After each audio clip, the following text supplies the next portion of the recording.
अशहदु अन्ना मुहम्मदुर रसूलुल्लाह।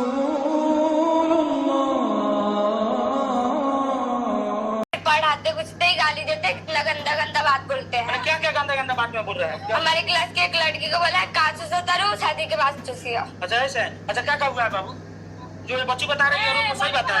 सही है। ये बच्ची बता रही है सही बात है? हाँ सही है। सही बात है बाबू? हाँ, जी सर। क्या क्या बोला? क्या आपके साथ क्या हुआ है? मेरे साथ हम लोग क्लास में एक लड़की है जिसने लॉलीपॉप चूस रही थी, लेकिन लाल बाबू सर ने बोला कि तुम लॉलीपॉप क्यों चूस रही हो, मेरा वाला चूस लो, शादी के बाद भी चूस लेना, ऐसे बोल रहे थे। क्यों बोलेंगे वो सर? अच्छा लाल बाबू सर बोल रहे थे? हाँ। अच्छा इस क्लास का हेडमास्टर की क्या है? टीचर है। टीचर है। अच्छा जो आरोप लगा रही है बच्ची सही बात है? आज सर ये भी बोला है कि अगर तुम लोग का रात में मिलेंगे तो काट के बोरा में भर के नहर में बिक देंगे। क्या बोले थे आप सर?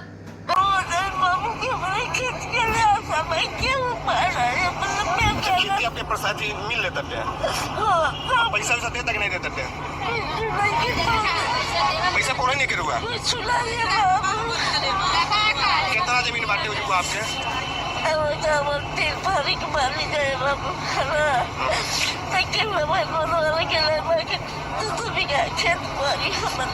अच्छा ओकरे अलावा कहीं और खेत नहीं बटा आपके? जानते हैं खेत बेच देना बहुत आसान होता है, लेकिन जिनको मुआवजा मिल रहा है ना, इनका कहना है कि 2-2 बीघा खेत है इनका, और 2-2 बीघा खेत बेच के ना ये लोग वही उसी पैसे से 2-2 कट्ठे जमीन नहीं खरीद पाएंगे। एक किसान कितना मेहनत कर फसल लगाते हैं मेरे दोस्त, तो उसमें सरकार देखो बुलडोजर चलवा रहे हैं। आप लोग इस वीडियो को एक शेयर जरूर करें कि और इस डर के बीच विपक्ष कह रहा है कि उत्तर प्रदेश को मधुशाला नहीं पाठशाला चाहिए। इस पर हमने रिसर्च की तो पता चला कि उत्तर प्रदेश सरकार ने वित्तीय वर्ष 2025-26 के लिए 27,308 से ज्यादा शराब की दुकानों को लाइसेंस दिए, लेकिन दूसरी तरफ उत्तर प्रदेश में ही 5,000 स्कूलों को मर्ज किया जा रहा है, यानी 5,000 स्कूलों पर संकट है। बच्ची के साथ रेप हुआ, आग निकाले गई, लीवर से करके उसके हाथ पैर बांध कर लटका कर उसकी बॉडी मिली है। अगर यही रामराज है तो ये रामराज योगी आदित्यनाथ को मुबारक हो और किसी को मुबारक। छोटे छोटे बच्चों को जिनके हाथों में कलम होनी चाहिए, जिनके हाथों में नोटबुक होनी चाहिए, जिनके हाथों में विज्ञान और गणित की पुस्तकें होनी चाहिए, उनके हाथों में आई लव मोहम्मद का पोस्टर देकर के, तख्तियां देकर के समाज में अराजकता पैदा करने का कार्य कुछ लोग कर रहे हैं। कोई मासूमा जिंदा में न तन्हा हो, या रब कोई मासूमा जिंदा में न तन्हा हो, या रब कोई मासूमा जिंदा में न तन्हा हो, पाबंद ना हो आहे, हाय पाबंद ना हो आहे, रोने पे न पहरा हो, या रब कोई मासूमा जिंदा में न तन्हा हो, या रब कोई मासूमा जिंदा में न तन्हा हो, या रब कोई मासूमा जिंदा में न तन्हा हो, पाबंद ना हो आहे, हाय पाबंद ना हो आहे, रोने पे न पहरा हो, या रब कोई मासूमा। अस्सलामु अलैकुम रहमतुल्लाहि व बरकातहू। आज 3 अक्टूबर है 2025 और जुम्मा का दिन है। तकरीबन 10:41-42 हो गए, 11:15 के करीब हो गए हैं। और आज की ये दूसरी वीडियो है। मैं बताना ज़रूरी समझता हूँ क्योंकि बहुत बुरा माहौल चलने वाला है, हिंदुस्तान में नहीं बल्कि दुनिया में भी का बहुत बुरा माहौल है। दुनिया में बहुत बुरा हो भी चुका है। बहरहाल मैं कुछ काम की बात बताना चाहता हूँ, इसलिए सीधा मुद्दे पे आना चाहता हूँ। हिंदुस्तान की जो सरकार है वो अधर्मी सरकार है। हिंदू धर्म, सनातन धर्म के हिसाब से जो भविष्य पुराण, गरुड़ पुराण, श्रीमद् भागवत पुराण में जो लिखा हुआ है घोर कलयुग के बारे में, वो सारे बुरे आचरण अब नज़र आ रहे हैं और वही दौर है, घोर कलयुग ही है ये। और कुछ लोग हिंदू में मानते हैं कि ये घोर कलयुग है, कुछ लोग नहीं मानते। अब ये कहना मुश्किल है कि कितने परसेंट लोग इसको घोर कलयुग मानते हैं, कितने परसेंट घोर कलयुग नहीं मानते। मेरे हिसाब से जो यूट्यूब पर मैं देखता हूँ तकरीबन 40% लोग घोर कलयुग मानते हैं और इसकी दलील भी देते हैं, और 55% 50% के लोग जो हैं वो 3,32,000 का जिक्र करते हैं और वो इंतज़ार में है। तो अभी बरसों लाखों साल है, कई लाख साल है, तो उस हिसाब से उनके हिसाब से अभी घोर कलयुग नहीं है। लेकिन ये छलनी है जिसमें लोगों को छाना जाता है, किसी को गुमराह किया जाता है, किसी को राह पे लाया जाता है। दर हकीकत जो घोर कलयुग की निशानी है वो निशानी देख करके जांच करो कि घोर कलयुग है कि नहीं है। बहरहाल हिंदुस्तान के उत्तर प्रदेश के योगी जी बुलडोज़र बाबा, उन्होंने state minister Yogi ji bulldozer बाबा ने कहा है, एक वीडियो मुझे 2-3 दिन पहले मिली, मैंने उसको सुना। उन्होंने कहा एक इंटरव्यू में, उन्होंने बताया कि हम हिंदू राष्ट्र बनाने का प्रयास कर रहे हैं और हम इसे धीरे धीरे बहुत जल्द ही हिंदू राष्ट्र बना देंगे। आप जो प्रयास कर रहे हो योगी जी बाबा, बुलडोज़र बाबा, योगी जी, आप विफल हो जाओगे। देखो, मैं अभी इसमें बताने चला हूँ कि जो आप प्रोग्राम करने वाले हो, जैसे कि आपने ये एक कांटा मुसलमानों के पछवाड़े में घुसाया, कील नोक सुई की नोक घुसाया मुसलमानों के पछवाड़े में, मुसलमान हरकत किए तो तुमने मुसलमानों को मारा। बरेली का जो हाल हुआ आपने देख ही रहे, सब लोग देख रहे हो। तो ये योगी जी ने जानबूझकर ऐसा कोचा और आई लव मोहम्मद लिखने वालों पर केस किया, और ताकि मुसलमान भड़केंगे, फिर हम एक्शन लेंगे, फिर उनकी जायदाद जब्त करेंगे, बैंक बैलेंस सील करेंगे, मुसलमानों को मारेंगे, पीटेंगे, गोली मारेंगे और सब हरकत करेंगे, डराएंगे, धमकाएंगे। नहीं डरेंगे तो घर वर पे बुलडोज़र चला के पूरी प्रॉपर्टी सील कर लेंगे, बर्बाद हो जाएंगे। बहरहाल तो ये हरकत उन्होंने जानबूझ के की है। तो पिछले वीडियो में मैंने आपको बताया, 3 नंबर वाक़या बताया, चौथा बताने में मैंने आपको थोड़ा सा बताया। ये वाक़या नंबर चौथा के मुस्लिम मोहल्ले में जाके सरकारी गुंडे औरतों को छेड़ेंगे। तो नंबर 4 प्रोग्राम में उनका प्लानिंग में उनका ये है कि उनके गुंडे जो हैं, सरकारी गुंडे मुस्लिम मोहल्ले में जाएंगे और किसी एक जगह जहां उनको वाक़या करना होगा वहां एक शख्स खड़ा रहेगा, उसके आसपास उसकी हिफाजत के लिए कुछ गुंडे रहेंगे जो जाहिर नहीं होंगे, अलग अलग जगह पे खड़े रहेंगे, जो लोगों को समझ में नहीं आएगा कि ये सब एक ही हैं, अलग अलग लिबास में, अलग अलग समय में, वो सब हथियार बंद होंगे। और उनके साथ पुलिस होगी, पुलिस भी वहीं आसपास में कहीं छुपी होगी, पोशीदा रहेगी। झगड़ा होने पर, वाक़या होने पर वो फ़ौरन आ जाएगी, उसके बाद वो फ़ौरन एक बड़ी पुलिस की फोर्स वहाँ बुला लेंगे। ये सब जानबूझकर प्लानिंग करके करेंगे।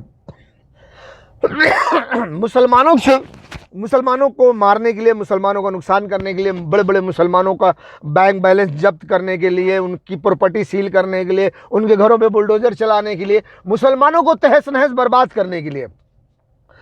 तो मुसलमानों को सोच समझकर कदम उठाना चाहिए और अपनी हिफाजत करना भी चाहिए। मुसलमान औरतों को भी की भी हिफाजत करनी चाहिए। और मुसलमान औरतों को चाहिए कि हालात बहुत ख़राब हैं, जब तक कि कुछ खास काम ना हो अपने घरों से ना निकलो, थोड़ा सब्र करो, जो तूफ़ान है उसे गुजर जाने दो, फिर उसके बाद निकल लेना, कुछ भी कर लेना। अभी तुम्हें घर में रहना चाहिए।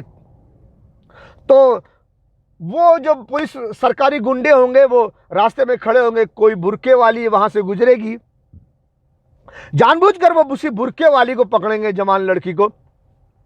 हो सकता है उसको गोद में उठा ले, हो सकता है उसको पकड़ के चूम ले, हो सकता है उसका बुरका नोच ले, हो सकता है उसकी शर्मगाह में या शर्म की चीज़ों में हाथ डाल दे या दबा दे, मसल दे, कुछ भी करे जो बिल्कुल बुरी चीज़ होगी।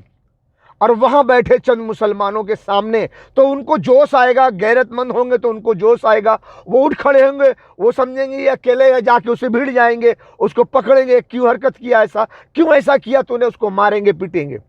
जैसा मारेंगे पीटेंगे उसको भिड़ा भिड़ी होगा, वैसे उसके आसपास में खड़े हुए उसके सरकारी गुंडे उसकी मदद के लिए आ जाएंगे, वो सब भिड़ जाएंगे, थोड़ा हाथापाई होगी, उतने में ही वही सरकारी गुंडे जो दूसरे वहाँ सब नज़र रख रहे होंगे वो फ़ौरन पुलिस को इत्तला करेंगे, जो वहीं पर इंतज़ार में होंगे, खड़े हुए होंगे वहीं आसपास छुप छपा करके। तो वो पुलिस फोर्स भी आ जाएगी तुरंत मौके पर और वो कंट्रोल करेगी कि कोई उन सरकारी गुंडों को मार ना सके। उनका सब प्लान होगा ना, और पुलिस फिर मोड़ा थाम लेगी और उन मुसलमानों पे गोलियां चलाना शुरू करेगी। और ये सब देखते ही देखते वहाँ पर एक बड़ी पुलिस की फोर्स आ जाएगी और मुसलमानों पे गोलियां चलाएगी, मुसलमानों को पकड़ के मारेगी, काटेगी, वो पकड़ धक्कड़, फिर बड़े बड़े झूठे झूठे इल्ज़ाम मुसलमानों पे लगेंगे। मुसलमानों ने ऐसा हमला किया, मुसलमानों ने वैसा हमला किया, मुसलमानों ने गोली चलाई, मुसलमानों ने चाकू चलाया, मुसलमानों ने ये किया, मुसलमानों ने वो किया, पुलिस वालों पे पत्थर मारा गया, पुलिस वालों पे ये किया गया। दुनिया भर का झूठा मूठा अफवाह फिर आपको मीडिया में सुनने मिलेगा। बहरहाल यार, कुचलना था तो एकदम से कुचल देता, मार ही देता, साला बोलने के लिए भी हम करता है। तो वो पुलिस फोर्स बुला करके फिर मुसलमानों पर कत्लेआम होगा, मुसलमानों पे गोलियां चलेंगी, मारेंगे, काटेंगे और बहन बेटियों की इज्जत भी लूटेंगे। और भी गुंडे आ जाएंगे, बहन बेटियों की इज्जत भी लूटेगी, पकड़ के भी ले जाएंगे, मुसलमानों के घरों में आगजनी भी होगी, मुसलमानों की दुकानों को जलाएंगे, खाक करेंगे, पूरी तबाही होगी। बाद में फिर वही इल्ज़ाम मुसलमानों पे लगाएंगे, मुसलमानों ने आतंकवादी हमला किया, पुलिस को पत्थर मारा, पुलिस को गोली मारी, पुलिस को चाकू मारा। दुनिया भर का मुसलमानों के खिलाफ केस बनाएंगे और पूरी फोर्स लगाकर मुसलमानों के घरों में बुलडोजर चलाएंगे और इलाके के तमाम मुसलमानों के बड़े बड़े मुसलमानों को जो है फिर वो झूठा इल्ज़ाम लगाएंगे, इन्होंने लेटर लिख के बुलाया, व्हाट्सएप पे ऐसा किया वैसा किया, और उनके प्रॉपर्टी, उनके सब दुकानें सब सील कर दी जाएंगी, उनका बैंक बैलेंस सब जब्त कर लिया जाएगा। इन्होंने पूरा प्रोपेगेंडा किया है मुसलमानों को बर्बाद करने का। मुझे लगता है कि अब जो तौकीर रजा साहब को पकड़ा गया है अब वो भी नहीं छूटेंगे, शायद उनको मार दिया जाएगा, जैसे अतीक साहब को मार दिया गया, मुख्तार साहब को मार दिया गया और दूसरे लोगों को मारा गया। ऐसा ही है, अब एक एक बहाना बना करके तमाम मुसलमानों के बड़े बड़े लोगों को मारेंगे, उनके बैंक बैलेंस सब प्रॉपर्टी जब्त कर लेंगे, मुसलमानों को मार के काट करके उनको गुलाम बनाएंगे और उनकी तमाम बहन बेटियों को बाजार में ले जाकर रंडी के धंधे पर लगा देंगे, बेच देंगे। और जब मुसलमान इस तरह से खत्म होंगे तो यही मुसलमान जो फिर उनकी गुलामी कबूल कर लेंगे, जो थोड़े बचेंगे वो डर के मारे उनकी गुलामी कबूल कर लेंगे। यही गुलामी करने वाले मुसलमानों को फिर वो यही सरकार ताकत दे करके फिर हिंदुओं की बहन बेटियों के साथ ऐसा ही करेंगे। लेकिन पहला स्टेप मुसलमानों के साथ है, फिर दूसरा हिंदुओं के साथ होगा, पहले नीच जात के साथ होगा, फिर ऊंच जात के साथ होगा, लास्ट में पंडित बाभन ठाकुर के साथ भी यही होगा। ये अधर्मी सरकार है, पूरी दुनिया के औरतों को बाजार में बिठाने का काम ये सरकार करेगी। ये सरकार की ज़रूरी नहीं है सरकार के माध्यम से हिंदुस्तान में होगा, लेकिन ये सरकार जो काम कर रही है वो अमेरिका, ब्रिटेन, फ्रांस, इजराइल के ऑर्डर पे कर रही है। और अमेरिका, ब्रिटेन, फ्रांस, इजराइल जो इल्यूमिनेटी खुफिया एजेंसी को फॉलो कर रहा है, वो इस वजह से पूरी दुनिया में अधर्म का बाजार गर्म किया जा रहा है। जैसा कि हिंदू में लिखा गया, हिंदू की किताबों में लिखा हुआ है कि उस वक्त कोई आएगा जब अधर्म का बोलबाला होगा और पाप अपने चरम पर होगा, तब कोई आएगा और पापियों का नाश करके धर्म की स्थापना करेगा, वगैरह वगैरह। तो ये मुसलमानों के बाद हिंदुओं की भी बारी आएगी, लेकिन पहले टारगेट मुसलमानों का है। अभी हिंदुओं को चढ़ाया जाएगा, मुसलमानों को बर्बाद किया जाएगा। जब मुसलमान गद्दार हो जाएंगे, मुसलमान लास्ट में डर के क्या करेंगे, वो गुलाम हो जाएंगे, उनकी बहन बेटियां सब बाजार में बिठा दी जाएंगी। तो यही मुसलमान को फिर ताकत देके हिंदुओं की बहन बेटियों को उठाया जाएगा, उनको बाजार में बिठाया जाएगा। जो हिंदू एतराज़ करेगा उसको मारा जाएगा, काटा जाएगा, उसका घर जलाया जाएगा, उसके घर पे बुलडोजर चलेगा, उसका बैंक बैलेंस सब जब्त कर लिया जाएगा, सील कर दिया जाएगा। ऐसे ही होगा। बाद में पंडित बाभन ठाकुर सबकी बहन बेटियों को घसीटा जाएगा। आगे चलकर 2-3-4 हफ्ते में सब बताऊंगा धीरे धीरे। तो ये मैंने आपको प्लानिंग नंबर 4 बता दिया है। प्लानिंग नंबर 5 है ये 5 प्लानिंग नंबर है, आज 5 तक ही बताऊंगा। ये प्लानिंग नंबर 5 है, मुसलमानों के किसी गांव को जलाना, मारना, काटना होगा, या मुसलमान किसी शहर में जैसे बम्बई, दिल्ली, कलकत्ता, मद्रास ऐसे, या कोई और बड़े बड़े शहर में मुसलमानों का कहीं बड़ा गांव है, बड़ा शहर में बड़ी आबादी है, जहां पर मुसलमानों की ज़्यादा आबादी है, उस गांव शहर में आबादी वाले इलाके को ये सरकारी गुंडे क्या करेंगे, बड़े पैमाने पर सरकारी गुंडे भेजे जाएंगे और सूरज डूबने से पहले ये सरकारी गुंडे उस मुसलमान की आबादी को, मुसलमान के गांव को चारों तरफ से घेर लेंगे।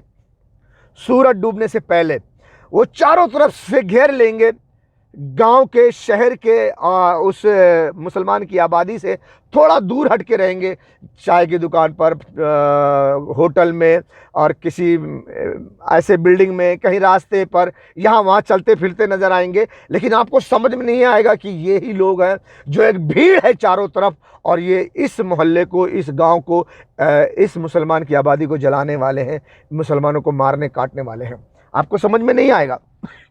वो तितर बितर रहेंगे। फिर जब सूरज डूब जाएगा, अंधेरा छा जाएगा, उनके प्लान के हिसाब के मुताबिक जब वो रात का अंधेरा हो जाएगा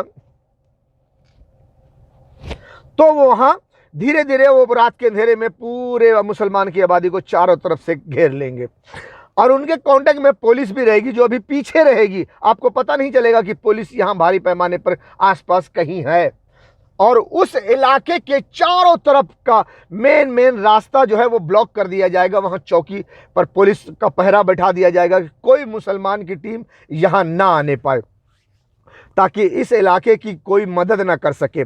तो चारों तरफ से घेर लिया जाएगा, और फिर रात के अंधेरे में वहां कोई अगर हिंदू होगा तो उससे कहा जाएगा कि तुम यहां से चले जाओ और रात भर यहां मत आना, और उस मुसलमान के इलाके को, मुसलमान के गांव को चारों तरफ से घेर लिया जाएगा, और उसके बाद रात में चारों तरफ से घेर कर गांव में एंट्री किया जाएगा, आबादी में एंट्री किया जाएगा, और मुसलमानों का घर जला दिया जाएगा। बाहर से पेट्रोल डाल के, गैस डाल के, सिलेंडर डाल के जलाकर पूरा तबाह कर दिया जाएगा। मुसलमानों को मार काट दिया जाएगा, तीर तलवार से, बंदूक से मार काट दिया जाएगा, और तमाम घरों की औरतों को पकड़ लिया जाएगा, तमाम जवान लड़कियों को पकड़ के उनका रेप किया जाएगा, उनको इसी तरह कंटेनर में भर भर के ले जा करके अरब और यूरोप के रंडी बाज़ार में कंटेनर में भर के बेच दिया जाएगा। ये है प्लानिंग नंबर 5। इस प्लान के तहत इसको और वो सरकार बढ़ाती जाएगी। जब रात के हिस्से में उसको, मुसलमानों को मार काट के जला दिया जाएगा, और औरतों को उठा लिया जाएगा, गायब कर दिया जाएगा, उसका रेप करके उसको बाजार में बेच दिया जाएगा, आपको पता भी नहीं चलेगा। गाड़ी का सारी सुविधा उनको सब उपलब्ध रहेगी, सब सरकार जो है उसका इंतजाम किए रहेगी। राती रात सारी औरतें गायब हो जाएंगी, पता ही नहीं चलेगा, ना उनकी लाश मिलेगी, ना वो लड़कियां मिलेंगी। भाई इतने बड़ी मुसलमान की आबादी में लड़कियां कहाँ गायब हो गई? उनकी न लाश है, न वो जिंदा है, कहाँ गई? और रात के रात उनका रेप करके उनको ले जाके बाजार में बेच दिया जाएगा। और पुलिस बयान देगी कि यहाँ आतंकवादी छुपे हुए थे। जब पुलिस ने रेड डाला तो आतंकवादियों ने पुलिस पर हमला कर दिया, बड़े पैमाने पर गोलीबारी हुई, कुछ आतंकवादी मारे गए। मोहल्ले के लोगों ने, गांव के लोगों ने, मुसलमानों ने आतंकवादियों का साथ दिया, वो भी मुठभेड़ में मारे गए। जो लाश दिखाई देगी वो सब आतंकवादी का दिखाया जाएगा, मुठभेड़ में मारे गए। और वही सिस्टम को एक के बाद एक दीगर मुसलमानों के गांव, मुसलमानों के मोहल्ले में ये मार काट का सिलसिला जारी रहेगा। और यही सिलसिला किया जाएगा कि वहाँ के आतंकवादी वहाँ भाग गए थे, वहाँ छुप गए थे, वहाँ पुलिस ने हमला किया तो वहाँ के लोगों ने सहयोग किया और उन्होंने आतंकवादी को सहयोग किया और पुलिस पे हमला किया तो पुलिस से गोलीबारी हुई, मुठभेड़ हुआ तो लोग मारे गए, आगजनी हुई, ये हुआ वो हुआ। लेकिन औरतें कहाँ गायब हो गईं? औरतों की ना लाश मिलेगी, जवान लड़कियों की ना लाश मिलेगी, ना पुलिस स्टेशन में मिलेंगी, ना उनको कोई जिंदा मिल पाया जाएगा। वो सब के सब गायब हो जाएंगी, उनको सब बाजार में बेच दिया जाएगा। इस तरह से प्लान करके मुसलमानों के मोहल्ले को जलाया जाएगा, मारा जाएगा, काटा जाएगा और मुसलमानों को तबाह किया जाएगा। कहने का मतलब ये है कि प्लानिंग करके ये सरकार अधर्मी है, प्लानिंग करके मुसलमानों को पहले टारगेट किया है, मुसलमानों को पहले तबाह करेगी, पहले ये मुसलमानों के पछवाड़े में ऐसे नोक मारेगी, फिर उसके बाद मुसलमान जरा भी हरकत करेंगे तो वो झूठ फुरा का दुनिया का इल्ज़ाम लगा करके मुसलमानों पर ही तोहमत लगा करके मुसलमानों का कत्लेआम करेगी।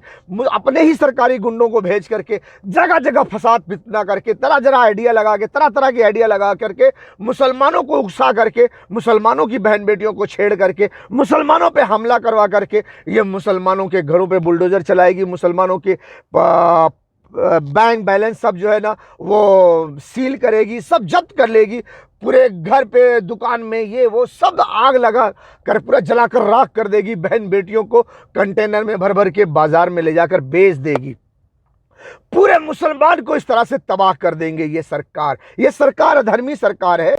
ये वही सरकार है जिसको मैं आपको तस्वीर दिखाता हूं, जो दिखने में तो बाहर से पंडित नजर आएंगे, योगी नजर आएंगे, लेकिन अंदर से वो राक्षसी आचरण के होंगे और वो लोगों की बहन बेटियों की इज्जत आबरू भी लूटेंगे और उनको कंटेनर में भर के ले जाके बाजार में भी बेच देंगे और मुसलमानों की तमाम धन दौलत को मुसलमानों से छीन कर उनको घर से बेघर कर देंगे। ये मुसलमानों की बहन बेटियों की इज्जत लूटने के बाद ये लोग हिंदुओं की भी बहन बेटियों की इज्जत लूटेंगे। पहले मुसलमान टारगेट में, बार बार मैं कहता हूं ताकि अच्छी तरह से समझ जाओ, ये पहले मुसलमान को टारगेट करने के बाद, जैसे बरेलवी में अभी कुछ वीडियो में नजर आया, पहले वो भीड़ बना कर गए, हम नबी सल्लल्लाहु अलैहि वसल्लम के आशिक हैं, ऐसा वैसा जज्बाती बात करके जमा हुए, लेकिन जब बाद में पुलिस वाले उनको पकड़े, उनको मारे पीटे, लंगड़ा रहे हैं, बात कर रहे हैं, भचक रहे हैं, फिर बाद में बोले नहीं हम यहाँ थे, हम वहाँ थे, हमको पुलिस ने यहाँ से पकड़ा, वहाँ से पकड़ा। अगर आप नबी सल्लल्लाहु अलैहि वसल्लम के आशिक हो तो डट कर बोलते क्यों नहीं कि हमारे मजहब के खिलाफ अगर तुम कार्रवाई करोगे तो हम तो बोलेंगे ना, हम हमारे नबी से मोहब्बत करते हैं, अगर आप उस पर कार्रवाई करोगे तो हम तो मोहब्बत करते हैं, करेंगे, हम इसके खिलाफ खड़े होंगे। दम कर बोलो, डट कर बोलो, हिम्मत है? नहीं नहीं, हम वहाँ थे, यहाँ थे, वहाँ थे। ऐसे ही जब ये पूरे मुसलमानों को हिंदुस्तान में काट के मार के बहन बेटियों को बाजार में बिठा के जब एकदम खत्म कर देंगे मुसलमानों को, मुसलमान के जो बाकी लोग बड़े बड़े को तो मार ही दिए जाएंगे, जैसे मुसलमानों के बड़े बड़े लोगों को पहले मार दिया गया, और भी जो बड़े बड़े उभर के आएंगे उनको मार दिया जाएगा। अभी तौकीर रजा को पकड़ा गया है, वो भी मुश्किल है कि वो छूट कर आए, अब उसमें उनको मार दिया जाएगा। और भी जो बचे हैं उनको ऐसे ही किसी न किसी पहले कोचेंगे, फिर कुछ मुसलमान करेंगे, फिर उनका बैंक बैलेंस जमा कर सील करेंगे, पकड़ेंगे, मारेंगे, काटेंगे, उनको जेल लाएंगे, उनको मार देंगे, ऐसे ही करेंगे। बाद में छोटे छोटे लोग बचेंगे, वो गुलाम हो जाएंगे, डरेंगे, दहशत तारी होगी, बहन बेटियों को ले जाके बाजार में बिठा देंगे। जब वो कंट्रोल में आ जाएंगे, गुलामी कबूल कर लेंगे, तो फिर इन्हीं गुलामों को फिर ताकत देगी हुकूमत, बोलेंगे आप तुम खत्म हो गए, तुम्हारी बहन बेटियां बाजार में पहुंच गई, अब तुम हिंदुओं के घरों में जाओ, आग लगाओ, जो काम पहले हिंदू कर रहे थे अब वो काम तुम करो। ऐसे ही ये सरकार करवाएगी। फिर मुसलमान, ये जो हिजड़े मुसलमान होंगे, ये जाएंगे हिंदू के घर में आग लगाएंगे, हिंदुओं को मारेंगे, काटेंगे, साले तुम लोगों ने हमको मारा था, काटा था ना, हमारी बहन बेटियों की इज्जत लूटी थी ना, अब हम तुम्हारा लूटेंगे। और वो सरकार मौका देगी, क्योंकि स्टेप बाय स्टेप तो यही मुसलमान जाके फिर हिंदुओं के घर में आग लगाएंगे, मारेंगे, काटेंगे, उनकी बहन बेटियों का रेप करेंगे, उनको पकड़ के लाएंगे, फिर हिंदुओं की औरतें फिर बाजार में कंटेनर में भर भर के जाएंगी और उनको बेचा जाएगा। इसी तरह आहिर गरलिया, चमार पासी, मतलब एक बात जात पात बता रहा हूं, जितने ऊंच नीच होंगे, लास्ट में पंडित बाभन ठाकुर का भी नंबर आएगा। अरे सलीमवा, दौड़ पे पंडितवा की बिटिया लेके आओ, बहुत खूबसूरत यार।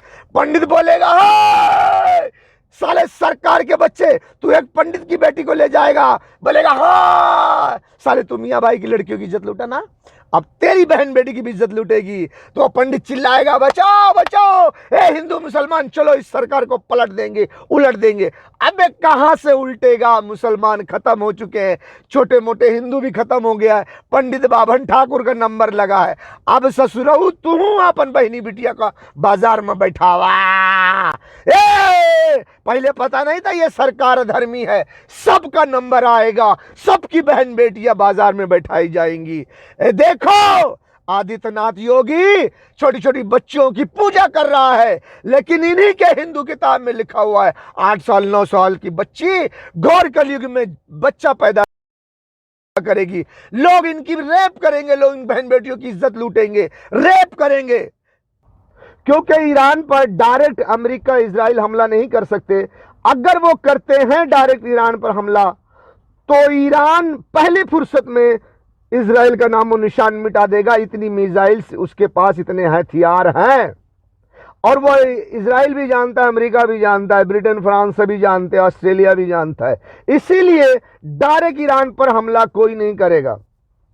क्यों? इजराइल खत्म हो जाएगा, इजराइल को सेव करना है।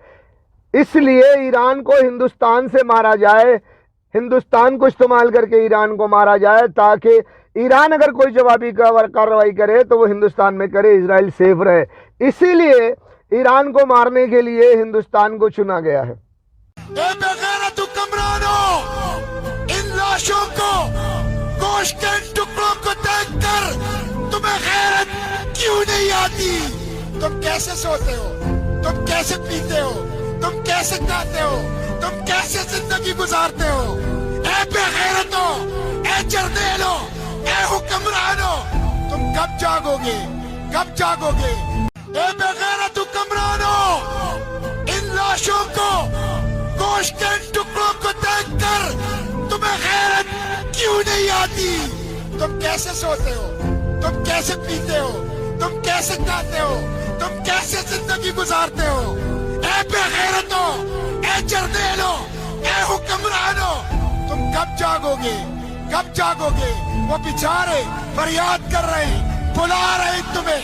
कोई हाफिज कुरान आर्मी चीफ साहब रसूलुल्लाह की उम्मत कट रही है, लोग उनके आज़ा के टुकड़े चादर में समेट रहे हैं। तुम अपने एटम बम और मिसाइलों के साथ तमाशा देख रहे हो। हमसे बर्दाश्त नहीं हो सकता, हम ये नहीं देख सकते, हम ये बर्दाश्त नहीं कर सकते। जुर्रत करो,